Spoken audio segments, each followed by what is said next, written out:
Max Zavet, dude. I can't believe you're actually here.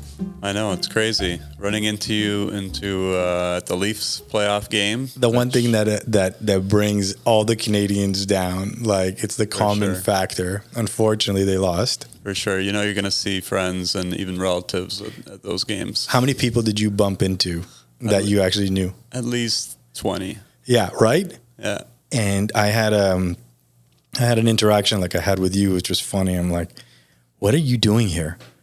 And you're like, probably the same thing you are, right?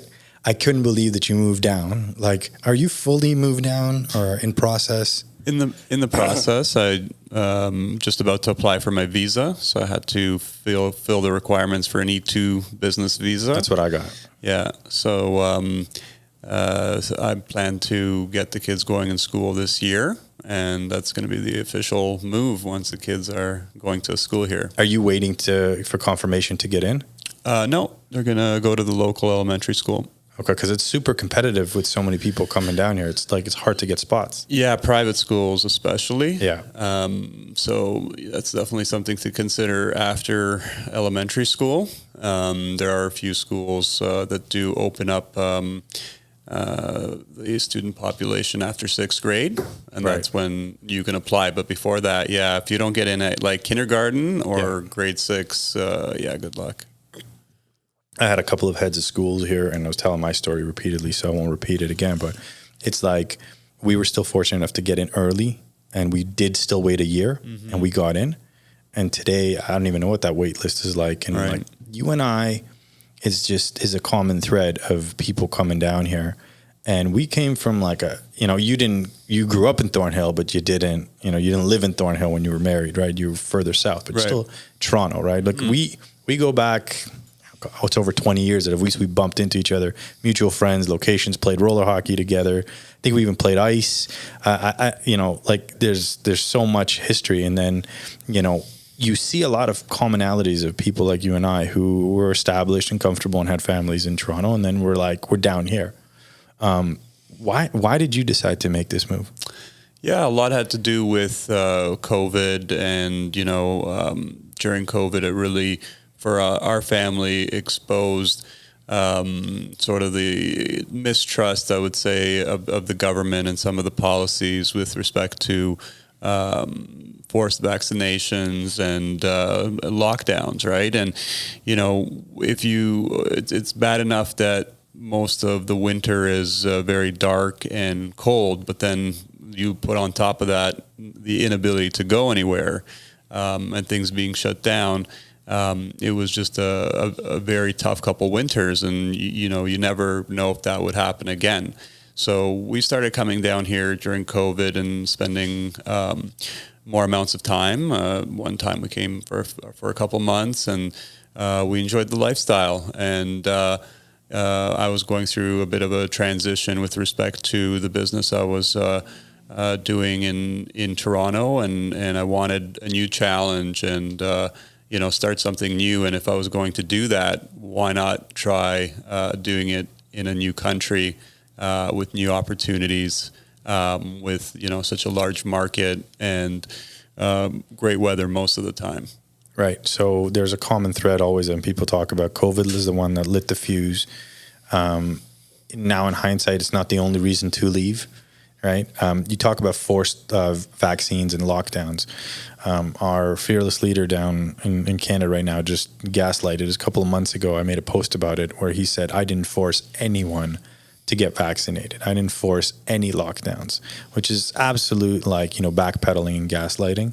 And for those that aren't in Florida, and places in the United States had it equally as bad, I'd say, California, New York. But in Canada, it was atrocious, coupled with the things you mentioned, like the winter. I don't think until you live it and you have young kids like I do, you don't realize how much of a challenge it really is. You talked about business opportunities, and it's something that I talk to a lot of people about because I'm like, you can't compare the two markets. They're not even the same. Canada is a state within the United States. But what business did you decide to head into for your E2 visa? So I started a youth sports business. It's called BaseOne Sports. And right now it is a baseball-focused youth training center that I started with a partner who was a professional baseball player, and was a professional coach servicing North Miami Beach. And I've always been interested in sports, just like you. My kids played hockey, Right. And they played in North Toronto, and they played select, and that's akin to more specialized and travel programming like they have here. Right. And they played baseball as well, and I actually met my partner here because when we were here for COVID and my kid couldn't train in Toronto, I got him training in South Florida, and he was recommended there for us to train with, and he was incredible. Just from the personality to the results, it was really interesting to see. And he also dreamt of one day establishing more of a broader platform to be able to train students.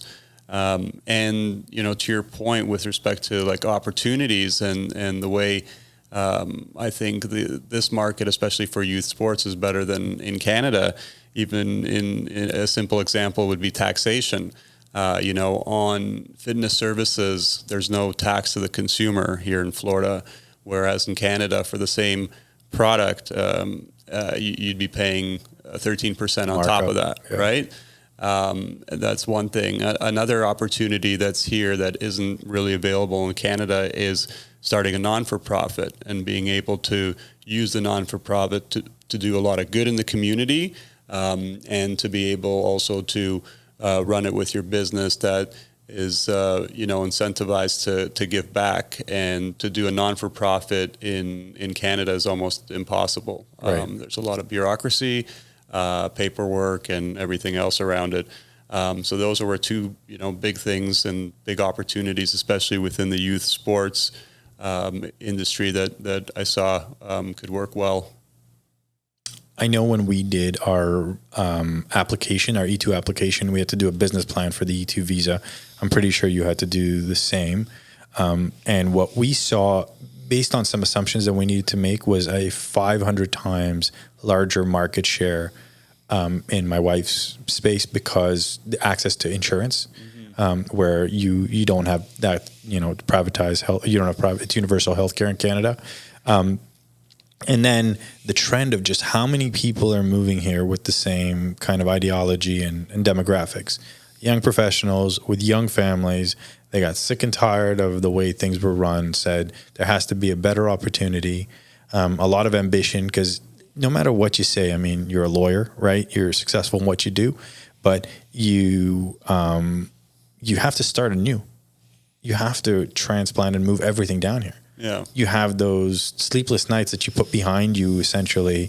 Like you have business risk in Toronto, but now you have like everyday risk, right? Meaning you have to reinvent yourself in so many ways.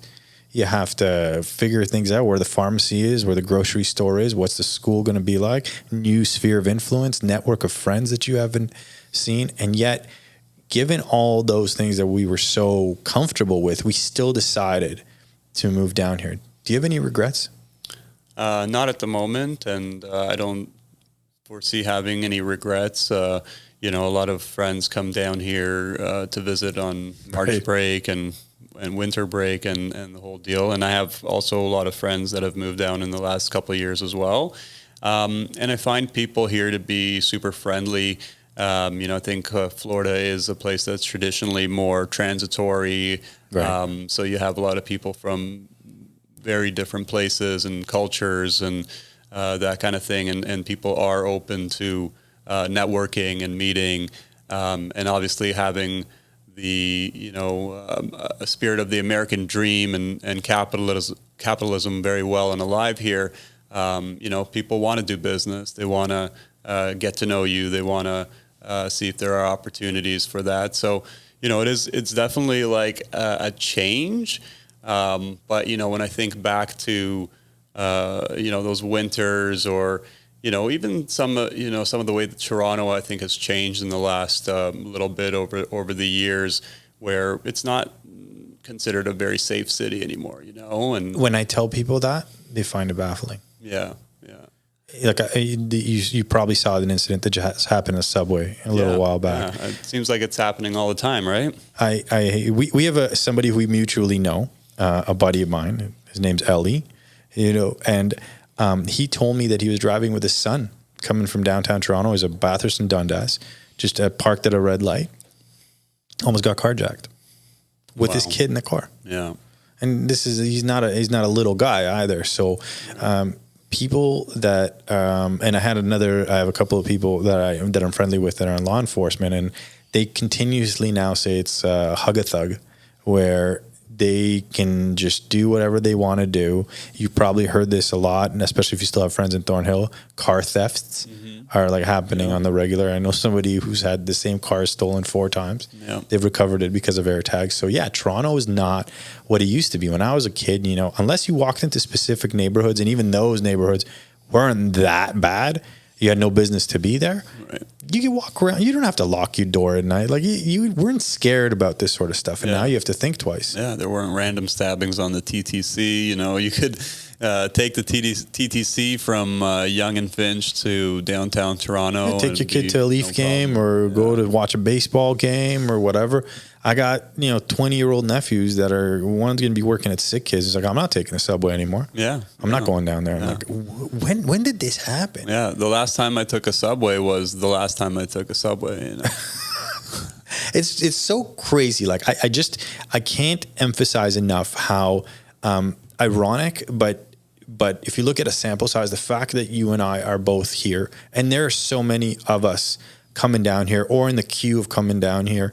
And the podcast was made as a resource for people that if they want to come down, so they have access to someone to talk to. So like hockey, for example, is something that I highlighted here because my son's playing travel hockey, and I know a lot of parents that want to come down, but they got kids playing AAA. Right. And you're not going to be able to get the same product in Toronto as you're coming down here. No, for sure. It's not, if you have dreams of a future NHL hockey player, you're probably better suited in Northeast America or in Canada, if that's where you're from. Yeah, definitely not a focus here. I did try to do hockey. There's an arena at Pembroke Pines. Yeah. If you're not close to the arena, it can be pretty difficult to get to with traffic. Sure. But it's an option, and it's actually a pretty fun league, and the parents that go there are really into it. But overall, if that's what you think is going to happen, then for hockey, then no. But any other sport, I mean, there's programs. The inverse relationship totally exists on any other sport, baseball specific. But I want to just go back to hockey. I'll say Boca Ice just opened up. Another arena is opening up on, I think it's going to be military for the Panthers to skate in Fort Lauderdale. Right. So the facilities are starting to open up, and I'd say like hockey here is really in its infancy, but has a ton of growth. For sure. But when you're looking at sports like baseball, football, basketball, like they are downright religions here. Yeah. Like it's a wide array of like sports here that are massive. Sure. Also because you're so incentivized to be an athlete if you want like a D1 scholarship and want to go to some of the premium schools. Yeah. And schooling's here is very, very expensive relative to Canada. Since you've opened up, are you finding that more Canadians are calling you to find out, or is it like locals that are coming to your facility? Interestingly enough, we have been contacted by some Canadians for sure that were here from Quebec, actually. Cool. But we opened up sort of in a non-traditional, tourist time for Canadians or travel time. We just opened in May, and we've been open for the last few months. But I do expect, more Canadians that come down for the winter, especially, would be contacting us. But most of our kids are local or from North Miami Beach. We would love to start expanding our services even to Boca, because I know baseball's huge in Boca. Massive. There's some beautiful fields here. So something, I've talked to my partner about. But yeah, we'd also love to offer other sports. I think that would have been my question. I think the big issue overall, the problem, and it's not only in Florida, or Toronto, is that kids these days are perfectly happy sitting home and sitting on their iPads and their screens because there's so much tailor-made content being delivered to them. And, in the past, when you and I were growing up, we played outside. We played outside. We could ride our bikes anywhere. We organized our own games, whether it was baseball, road hockey, basketball, whatever it was. We get all our friends together. Yeah. We didn't even have phones back then, but somehow it happened. And that just doesn't happen anymore.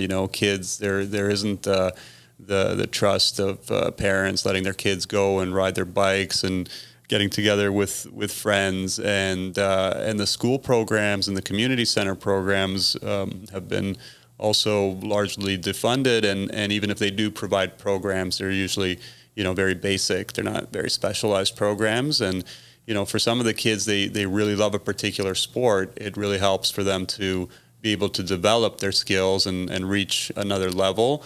And that comes through being able to practice and having the proper coaching.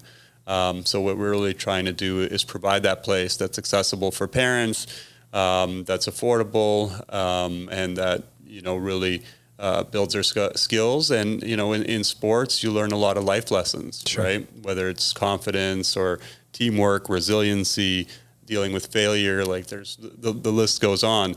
And I think that's those things are very important to keep teaching to our youth. They have so much influence in other places these days, but they need to get more grounded. And I think sports is a perfect avenue for that. Are you planning on or growing into other sports like rapidly, or is it going to be like we're going to neutralize baseball and then do you have the space to grow into other sports, or is there like things that come right in parallel with baseball? Yeah, no, I think, job one is to get what we're currently doing break even, right. Like any business. Sure. You don't want to overstretch yourself before, you have a solid base and a foundation.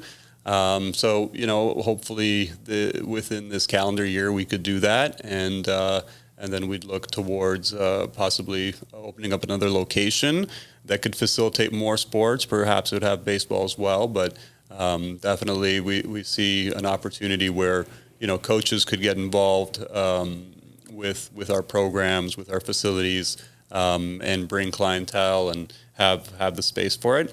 Interestingly enough, these type of facilities do exist more in obviously up north because of the winter, but in South Florida, there's become quite a need for it because of the summer. I'd say the summer is getting quite hot, like it is everywhere in the world.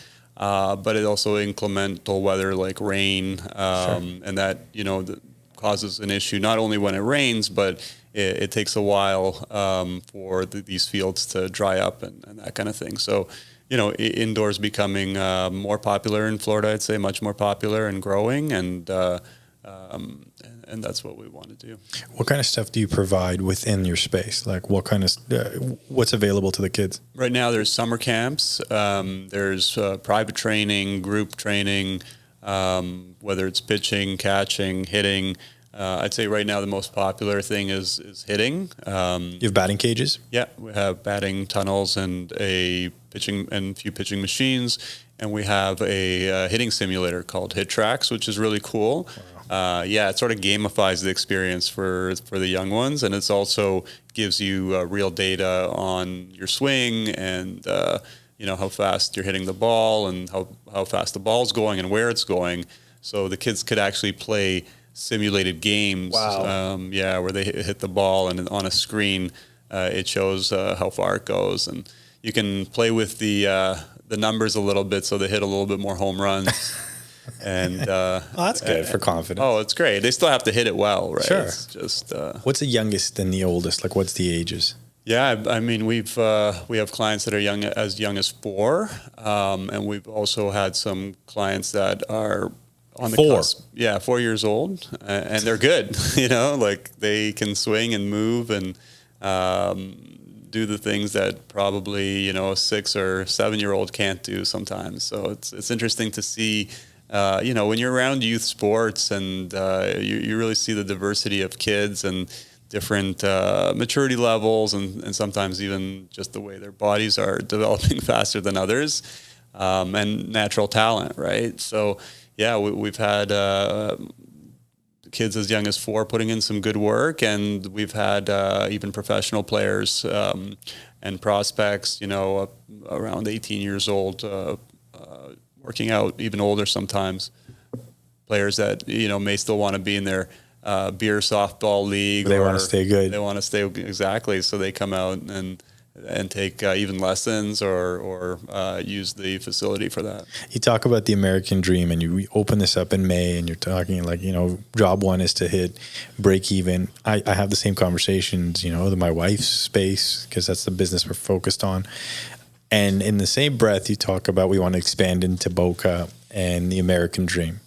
I found very quickly when I moved down here, when you're talking to business to Americans, it is a completely different ballgame. It's like, let's get right to the point. There's no flirting and this like courting and trying to figure out what's your angle or whatever. It's more along the line. Oh, you got 2 phones. See, I just ditched one. I still have my other one, but I ditched it. It's connected to my Canadian number will always be around, but I couldn't do it. Dude, it's too much to carry. It's impossible. Try Fongo. One I try to treat as my wallet, and the other one as my phone. But this is brutal. It's annoying. I know. I thought I would be able to have the dual SIMs on this phone. I couldn't do it. No, unless I guess do it without the authority of the provider. But that might cause other issues. I tried to do it. It gave me a lot of trouble. Right. And my phone line is critical from the real estate end in Toronto. Right. Yeah. I know somebody else moved down. He used an app called Fongo.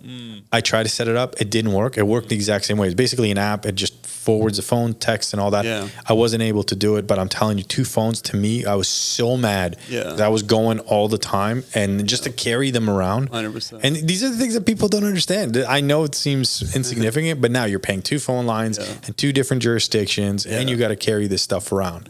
Right? Yeah. So what I was saying? Luckily, one's a business expense, but we're fine. But still, you don't want to carry 2 phones. It's annoying, and it's bad enough, thinking you're going to lose 1 phone. Right? Imagine, I don't even know what I would do, man. Yeah. Just the thought of it. Eventually, I won't. Obviously, I'm hoping sooner than later I can at least forward the number. I think the issue a little bit is too with the iCloud, right? It's the accounts. You can't have an iCloud account on 2 phones. The way I did makes it even trickier sometimes. Everything else I was able to sync to my new phone. The only thing I don't get because I forward is the text messages. So I do periodically change my phones. Right. Where I got into a bit of trouble and I still need to carry it around is I had 2-factor authentication on like a lot of my accounts. So it was still going on my Canadian phone and it wouldn't let me use the American number for whatever reason, maybe because of providers or whatever. But this was a pet peeve of mine, man, because I lived on that phone. Everybody lives on their phone now. For sure. So, but what does your family think about your wife, your kids, about moving down here? I think it's a bit tougher on my kids because, they're comfortable in where they are. They did love their school. But, they are still at that age where they're pretty amenable and, they're still going to make their friends for life later on, right? It's not usually our friends are the ones from university, maybe high school. Right. Not so much grade school, though I'm sure it happens. I think they'll be fine. I mean, they generally love Miami. They love the outdoor activity stuff that we get to do. They think it's really cool in that respect. So, I think they're a little bit concerned about the school situation for sure. But you know what? I think we give our kids so much, and giving them a little bit of a challenge can only benefit them. I think, you sometimes, that's one of those things that might keep you up at night. We're like, is this what's best for the kids? And it's like, but like, what is best for them? Giving them everything they ever want in a very comfortable, secure place without ever having any challenges or, to go through to build their character and to, do something else. I don't think that's necessarily, I think that's one of the paradoxes in life, right? Especially when you come from like, immigrant parents and stuff like that, and people that have immigrated, you see the adversity that your parents went through and your family went through. And there's no doubt in my mind that has made you and shaped you and people that have seen adversity into a better version of themselves. For sure. There's no doubt if you can call this adversity. I mean, I immigrated to a country without any language, any friends, different climate, 100%. you know, and parents that I didn't see because they were reestablishing themselves. Right. I think that's shaped me into a lot of what I am today. It brought some trauma and baggage that I may or may not know, but like, if we're going to shelter and bubble our kids and try to get it perfect, we're not going to get it perfect. We're going to screw things up just like our parents did. We just hope to screw up forward and do a little bit better. Right. But creating a soft generation isn't going to help the other, because there's going to be a generation of kids that are hungry, ambitious, and want to do something for themselves. For sure. And because they're not afraid to fail, or they're not afraid of, like, their biggest fear would probably be to live the life they had before. Yeah. Those are the ones that are going to eat everyone's lunch. Yeah, 100%. So I talked to... Story as old as time. Yeah, it's the adversity, right? Yeah. Like there's something to be said about it, and this move for us has shocked every aspect of our existence. Right. How did you find your, like, network, your family, when you told them, I'm moving down here? What was their reaction? It was pretty easy for me. Everybody definitely has different circumstances, but my mom was, who's very close to me and very important in our family's lives. She was spending a lot more time here. My brother at the time, when we decided, was living here as well, though he's recently gone back to Toronto and is trying to figure out where he wants to be. But, ultimately, Miami's been always a destination where my family visited a lot. We have some family actually in Boca. Really? Yeah. And, it's like, I'm still confident I'm going to see my parents, on a regular basis, even if it's through FaceTime. But I think, they love coming down here, and everybody's been supportive. So we don't have any challenges with respect to that. When I did it, I think people at first questioned it. Now they get it. And I think they're all on their way on the migration down here. Right. At least a snowbird in some way, shape, or form. Like, I tell my mom, like, you got nothing to do. My dad passed, and you got nothing to do in Toronto in the winter. Like, just like, dude. Yeah. It's not even the cold. It's the no sunlight, right? Like, I think this winter's been one of the darkest on record, where it's like, that's what's really, I don't think good for the soul and for the energy and for, our lives. I talked to my mom and brother. They took the kids. They're in Toronto at camp right now. I took them in, and my mom's like, the kids are running around barefoot everywhere. They're like, that's not a Toronto thing. I'm like, it's a Florida thing. They go outside in the backyard, jump in the pool. Right. They've become those like little gypsies, you know. They just do their thing, and I think that's way healthier for a kid. You're flying back and forth a lot, and I know we try to communicate. I'm going back again tomorrow. I've now flown at least 10 times in a year, right? At least.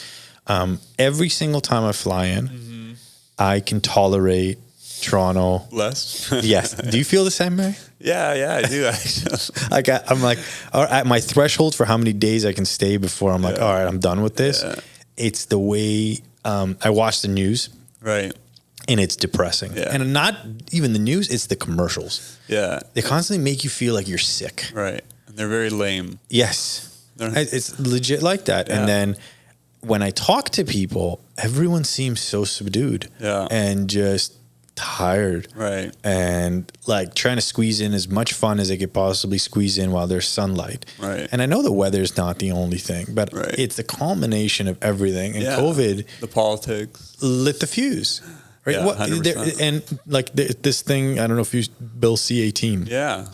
You can't post you can't post Canadian news content on social media platforms under the guise of they want the social media platforms to pay and saying that's who lobbied for it, which is absolutely asinine.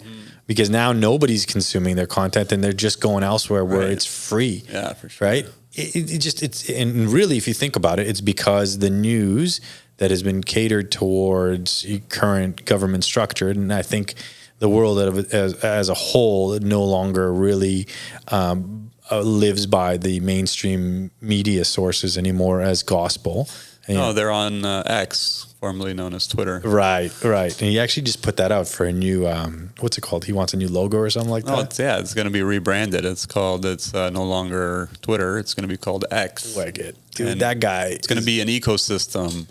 Apparently you can go shopping on it. You can do all kinds of stuff on it. I don't want to get too deep into the rabbit hole, but I'm going to make an assumption that you felt the same way about vaccines as I did. Yeah. And I sure as shit wasn't going to let them touch my kids. For sure. And everybody who had an opinion on it, and I am vaccinated, sadly. Right.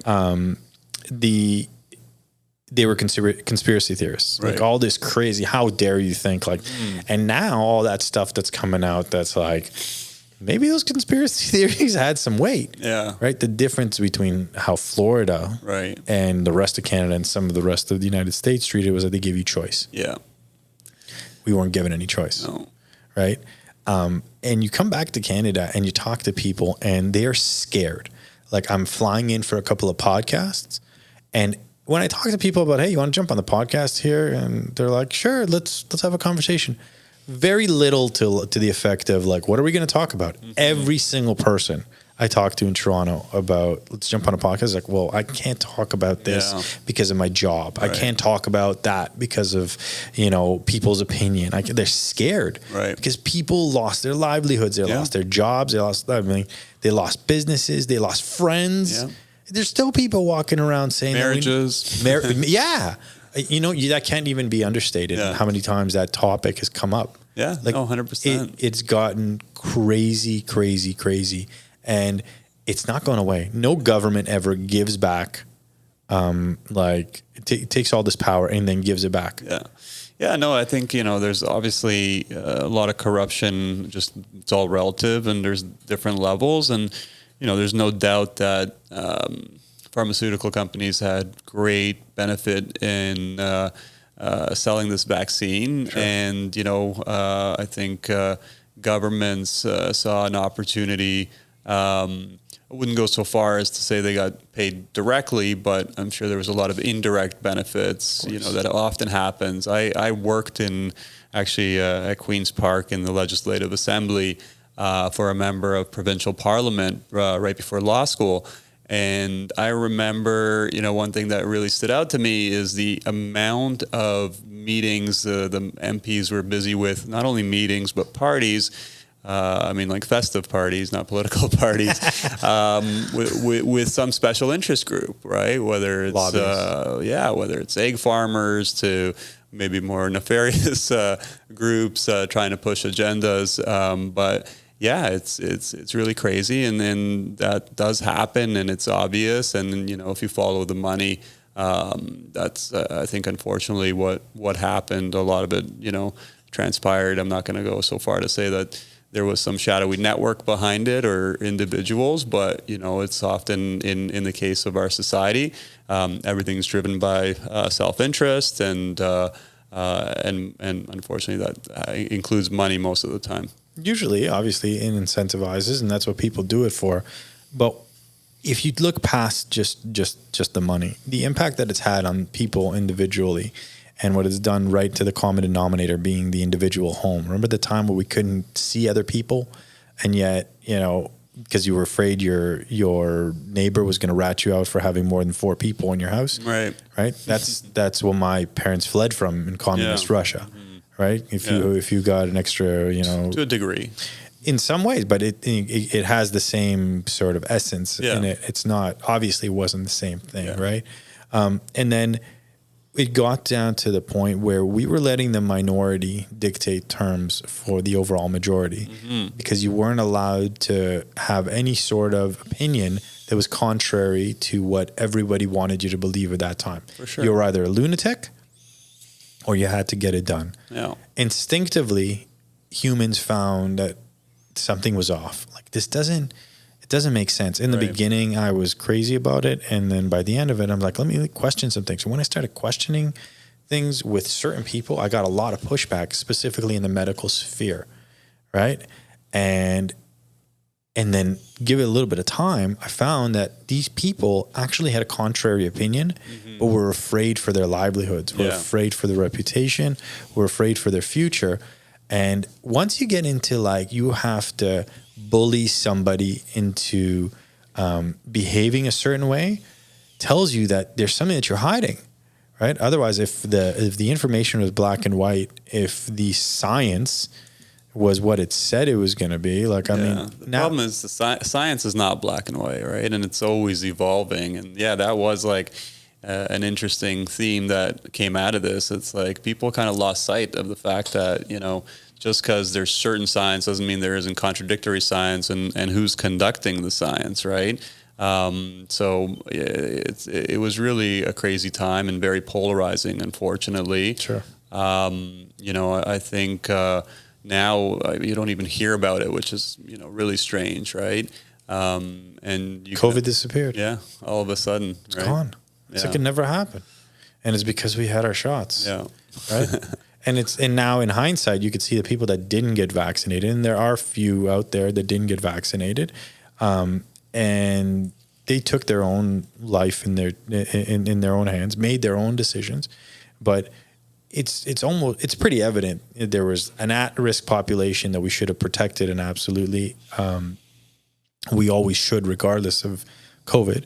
And then there was a not at-risk population that was taking an unnecessary medicine with side effects that we still don't know the total outcomes on, and that had no business doing it.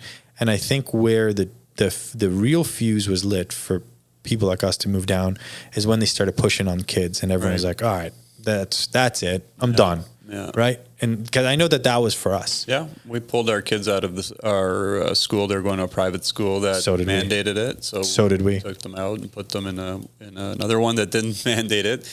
And, even the province wasn't mandating them at that point for school. So it was a really strange time.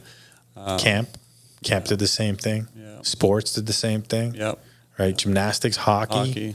Like I remember sneaking my son in. Yeah. Like into hockey. I'm like, I'm not doing it. I'm not doing it so he can skate. I'm sorry, I'm not doing it. Yeah. Right. And it's just so crazy that I hope to God that nothing negative comes from this in the long run to anyone who's been vaccinated. I'm grateful for the fact that we live in a society and a humanity where we can come up with therapeutics quickly. I don't agree with the force feeding of anything for anyone at this point in time. Mm-hmm. I think that what it's done is actually awaken a lot of people's fear of government. Yeah. And who's making the decisions. Yeah, and it's government and professional organizations too, like to your point about the doctors, and we have to understand, unfortunately, a lot of our healthcare system is not really built around helping people get better, but just keep them sick and keep prescribing. And like one example, even there was a lot of studies that were legit about the benefit of vitamin D for COVID. Yet you'd never hear a medical professional saying that unless they were more holistic. So and at the end of the day, there's no secret that pharmaceutical industry pays for very lavish vacations for the medical professionals. That happens all the time. So we can't be surprised that they would take that route and have those opinions and side with the people who benefit the most from it, right? There seems to be like this battle against everything that isn't medicine, especially in Canada, because when you think about Canada, one of the first things that pops to mind is universal healthcare, especially when you speak to an American. Mm-hmm. And recently, and I don't know exactly what the act is, but there's like a full-on war against holistic medicine, vitamins, and I have read that.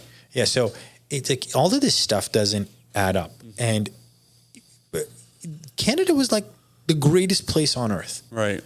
And now it's gotten to the point where it's like it doesn't make any sense, and I don't know if I'll ever come back. I really don't see myself ever going back. Yeah, truthfully, especially with the government as is. Yeah, government as a whole, I mean, scares me a little bit. because we've put too much power in the wrong people's hands that are incentivized towards whatever is self-fulfilling at that time. But if I flip the switch, and I remember having this conversation with my wife once, like peak COVID, I said, one day we will look back and say, thank you, Justin Trudeau, for being such a scumbag and running this country into the ground, because otherwise I would have never considered coming down into this. Yeah, no, it's not something I never thought about doing. Never even like crossed my mind, Right. Until the last few years. Right. His stance on everything that I stand for, it's like contrary. And I don't know how he goes out of his way to do that, because I can't believe, and I'm talking about Mr. Trudeau, but the life that I live now is full of way more challenges, way more adversity. It comes with a slew of challenges that I didn't even think about, just the way things are set up here. Like in Canada, it's plug and play. Everything's kind of under the one roof, and you have access to a lot of things that's paid for by your tax dollars. Where here, everything seems to be fragmented, right? From healthcare to like, your driver's license. So like everything, it's not like one big government entity. Everything is so fragmented. But the version of myself that I am here, I'm reinvigorated, I'm re-energized, I'm way more stressed than I've ever been. But stress doesn't have to be such a bad thing. No, it's I was also not. very complacent for a long time. Yeah. And Me too. and then when I see people like you, where I bump into, and there's a lot of us, I got to get you on that group chat with all the rest of us. It's like, dude, this is pretty cool. Like we're gonna look back at this, 100 years from now, because we'll probably live to 140. Yeah. And be like, what a ride, man! This is pretty amazing. You're gonna open up multiple locations. You're gonna have kids drafted D1. My kids. No. Well, your kids that come through your program. Yeah, kids that definitely come through my program. What would be the next sport that you want to grow into if things work out the way you want them to? Probably basketball, just because of the popularity in basketball. Right. It's also a very international sport right now, as is baseball. And soccer is really popular in Miami as well. The Messi effect. Yeah, Messi. That was a great goal. Did you see that? I did. But it's incredible that he's down here. Yeah. Well, he's got a house here, so he already had a residence in Miami. I hear he's moving to Boca. That's a rumor. Nice. Well, yeah, there's actually a development that came up here with 14 exclusive homes. Right. Tyson, I hear bought one. Oh, yeah. And I hear Messi is shopping around. I'm not his You really realtor. want to be but Tyson's neighbor, though? I would love to. I'm telling you, one of the guys on my bucket list to meet would be Tyson. I did meet him, but like at an autograph signing. Right. Okay. Well, I know. Do you know Adam Wilkes? No. Well, he's used to live in Toronto, but he lives in California. So I know they were doing some business together, and they were doing a bit of a road show. It was funny. So I thought maybe you know him, and he could probably introduce you. I would love to, man. Just because that guy's seen highs and lows. Right. From like being probably one of the most known people on earth to being in prison and seeing highs and lows through life. Like that guy, I hear some of the things he talks about and what he does, and it's like pretty wild because he's been there, done that, dude.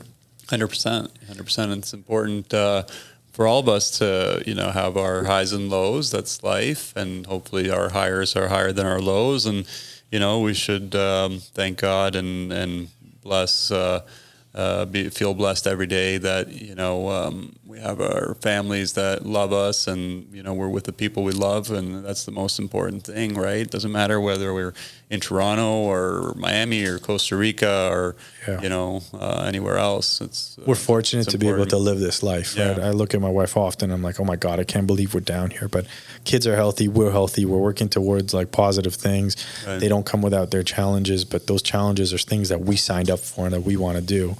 I'm so grateful to have bumped into you, man. I hope to see you more often now that you're here, and when the family gets fully planted, sure. you have to stop by and we'll do the same. 100%. I got to say, Boca is really cute. I haven't been here in a long time. It is Cute. It's the closest I can get to Thornhill without taking Thornhill with me. But it's like so much better than Thornhill. Oh my God. Where we're sitting, we could walk to the ocean in 5 minutes, right? Yeah. But the landscapes too, like the trees and little hacienda style buildings and It's plazas. very It's very like cute. well manicured, well kept. And I live in West Boca, so this is like Boca proper, Right. because of my kids' school. Yeah. And I didn't know anything about it. We moved it because it just seemed like the thing that felt like right for us. For sure. And oh my God, man. Yeah. Well, I got to come by, see your place. Please. And, like we landed in Miami Beach, but we're definitely open to exploring other neighborhoods and places to live. In Miami, it was just a good central spot, kind of close to the airport. Sure. That we were familiar with, but look forward to exploring more of Florida. And It depends on your lifestyle. It depends on what the family needs. Yeah. Right. It depends on school. School will be the anchor. Sure. And everything else, dude, like my dad's saying that I say all the time is like any problem that you can fix with money really isn't a problem. Yeah. We don't have any problems. 100%. We're just trying to expand. It's a great quote. Dude, thanks for coming on. Thanks You're the for best. having me. Appreciate it.